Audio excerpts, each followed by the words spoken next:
өте жақсы көремін, өйткені бұл табиғи антибиотик. Білесіздер, тұмаумен ауырған кейін көбінесе система уколға жүгіріп жатамыз, ал сіздер осындай өнімдерді қолданып көрдіңіздер ма? Негізінен осы антибиотиктерді қолданып көрсеңіздер, табиғи, ешқандай химикаты жоқ, онда бұның әсері көбірек болады. Шай ретінде ішсеңіздер тіптен жақсы. Цистит, простатит болып жатады.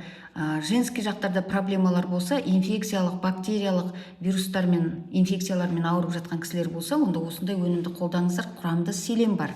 Сонымен қатар солодка, имбирмен қосылған өнімді қолдансаңыздар да жақсы көмектеседі. Өйткені қазіргі тұмаудан кейін жөтел қалықтап жатады, жөтелдің арты ұзап кетеді. Мукалтин, неше түрлі жөтелдің дәрілерін қолданған кісілер аптеканың пайдасы болмады деп жатады. Ал мынандай солодканы қолданып көріңіздер, бағасы да қолжетімді, сіздерге тезірек әсер етеді. Бұны шай ретінде ішсеңіздер, керемет результат көресіздер. Өйткені ұзақ жөтел болса, бронхыда тұрып қалған қақырықтар болса, жібітіп түсіреді. Өте жақсы көмегі.